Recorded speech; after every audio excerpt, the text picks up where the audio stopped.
ગુજરાત ડીઆઈજીની સૂચના મુજબ 100 કલાકમાં અસામાજિક તત્વો વિરુદ્ધ કામગીરી હેઠળ લોકલ ક્રાઇમ બ્રાન્ચ દ્વારા કરેલ તપાસ, ગંભીર ગુનાઓ આચરતા 8 લોકો સામે ગુજસીટોક દાખલ. મુખ્ય આરોપી અને બુટલેગર ધીરેન કારિયા અને તેના 7 સાથીઓ સામે અનેક ગુના નોંધાયા છે. આ બધા ધાક ધમકી, ખૂનની કોશિશ, પ્રોહિબિશન, આર્મ્સ એક્ટ જેવા ગંભીર ગુનાઓના આરોપીઓ છે. ધીરેન કારિયા હેઠળ આ ટોળી સક્રિય હોય તમામ સામે ગુજસીટોક દાખલ કરવામાં આવી.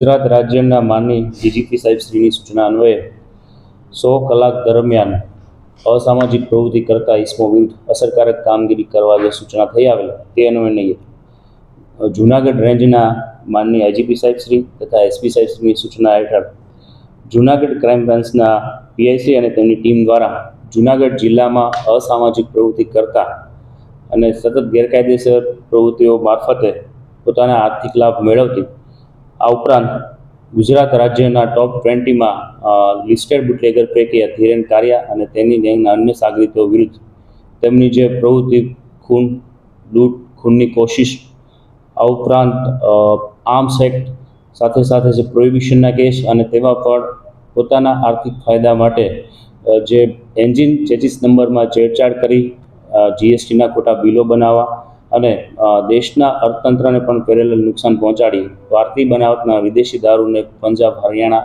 અન્ય રાજ્યોમાંથી ગુજરાતમાં ગેરકાયદેસર ઘુસાડવાની જે પ્રવૃત્તિ પોતાના સાગરીતો સાથે રહી અને સતત શરૂ રાખેલી. તો આ ધીરેન કારિયા આ સિવાયના અન્ય 7 કુલ મળીને કુલ 8 ઇસમોની ગેંગ વિરુદ્ધ જૂનાગઢ ક્રાઇમ બ્રાન્ચ દ્વારા ગુજસીટોકની કલમ 3(1) પેટા કલમ 2(3)(2)(3)(4) મુજબ સી ડિવિઝન પોલીસ સ્ટેશનમાં ગુનો દાખલ કરવામાં આવેલો છે. જેમાં આ ગેંગ છે એ સતત પોતાની સિન્ડિકેટ બનાવી અને જે ગેરકાયદેસર પ્રવૃત્તિ શરૂ રાખેલી છે. કુલ 8 આરોપી પૈકી ધીરેન ઉર્ફે ડીકે અમૃતલાલ કારિયા વિરુદ્ધ સૌરાષ્ટ્રના મોટાભાગના જિલ્લાઓમાં જેમાં ભાવનગર, જામનગર, દેવભૂમિ દ્વારકા, અમરેલી, રાજકોટ રૂરલ, જૂનાગઢ આ કુલ 57 જેટલા ગુનાઓ દાખલ થયેલા છે. અને આ ગેંગનો લીડર હોય ધીરેન કારિયા વિરુદ્ધ મુખ્યત્વે ખૂનની કોશિશ, ડુપ્લિકેટ પાસપોર્ટ બનાવો, આર્મ્સ એક્ટ, પ્રોહિબિશન, આ ઉપરાંત ભારતીય બનાવટના જે વિદેશી દારૂની હેરાફેરી ગેરકાયદેસર રીતે કરે છે તેમાં પણ એન્જિન ચેસિસ નંબર સાથે છેડછાડ કરવી, ડુપ્લિકેટ જીએસટીના બિલો બનાવવા, આ પ્રકારની પ્રવૃત્તિઓને ગેંગ સાથે મળીને સતત શરૂ રાખેલી છે. અન્ય આરોપી સમીર ડોસા કોડિયાતા જેના વિરુદ્ધ 9 ગુનાઓ જેમાં 302નો પણ સમાવેશ થાય છે. આરોપી નંબર 3 ભાવેશ ઉર્ફે ભાવલો માલદેભાઈ બંધિયા 5 ગુના. 4 નંબર કીટ ઉર્ફે કીડો ભગાભાઈ સેલાણા 4 ગુના. ભૂપત પુંજાભાઈ કોડિયાતા જેના વિરુદ્ધ 6 ગુના.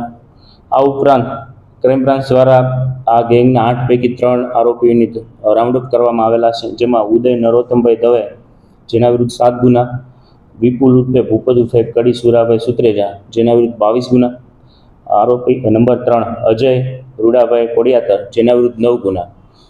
આ ગેંગે એકબીજા સાથે મળી અને 24 જેટલા ગુનાઓ છે ગેંગ વિરુદ્ધ દાખલ થયેલા છે. જ્યારે વ્યક્તિગત તેમના ગુનાહિત ઇતિહાસ જોઈએ તો 86 કરતાં પણ વધારે ગુનાઓ છે એ આ ગેંગના 8 મેમ્બર વિરુદ્ધ દાખલ થયેલા છે.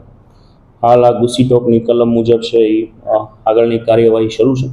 તેમને આ પ્રકારની પ્રવૃત્તિ કરી અને ગેરકાયદેસર રીતે જે પણ કંઈ મિલકત અથવા તો સરકારી મિલકત કે બીજા કોઈની મિલકત બચાવી પાડેલી છે. આ ઉપરાંત પોતાની ગેંગના ત્રાસથી અન્ય કોઈ લોકોમાં ભયનો માહોલ ઊભો કર્યો છે તો તપાસ દરમિયાન વધુ પુરાવા મળી આવે તેના વિરુદ્ધ પણ આ ગુજસીટોકની જે સેક્શન છે તે મુજબ કાર્યવાહી કરવામાં આવશે.